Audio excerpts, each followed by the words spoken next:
partirent. Or, l'étoile qu'ils avaient vue en Orient les précédait. Arrivée au-dessus du lieu où était l'enfant, elle s'arrêta. À la vue de l'étoile, ils éprouvèrent une grande joie. Ils entrèrent dans la maison, virent l'enfant avec Marie, sa mère, et tombèrent à ses pieds pour se prosterner devant lui. J'aime relire chaque année ce texte de Matthieu.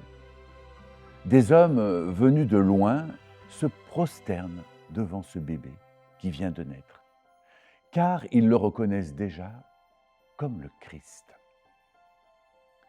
Ce texte, chers amis, appelle à l'adoration. Chaque fois que nous nous tenons devant le Christ pour l'adorer, notre volonté rencontre la sienne et nous nous effaçons pour lui donner toute la place. Par la fréquence et la sincérité de la prière et de l'adoration, les deux volontés viennent se rencontrer. Ce n'est que dans la prière, en se tenant devant le Christ, que ce dernier peut nous atteindre afin de nous manifester sa volonté. Le Christ attend notre prière. Voici, je me tiens à la porte et je frappe, nous est-il rappelé dans le livre de l'Apocalypse.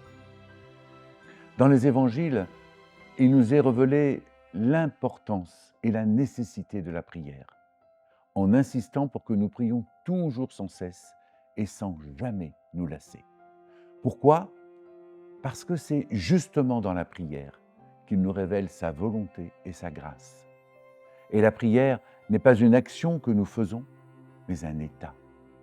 Notre vie devrait être prière et adoration. Alors, même si nous sommes débordés, même si notre esprit est rempli de tas de choses, gardons en nous l'attitude priante. En ce temps de l'Avent, marchons comme les mages vers celui que nous reconnaissons comme le roi du monde.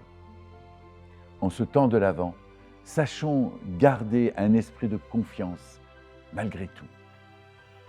En ce temps de l'Avent, apprenons à être plutôt qu'à faire.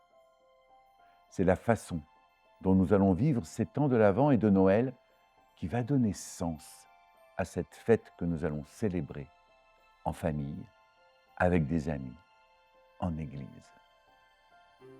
En ce temps de Noël, nous allons partager des repas.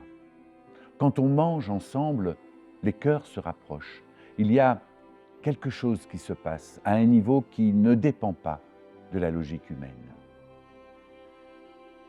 Que chacun et chacune de nous puisse vivre ces temps de fête sereinement et dans l'espérance. Voilà mon vœu pour ce Noël 2025.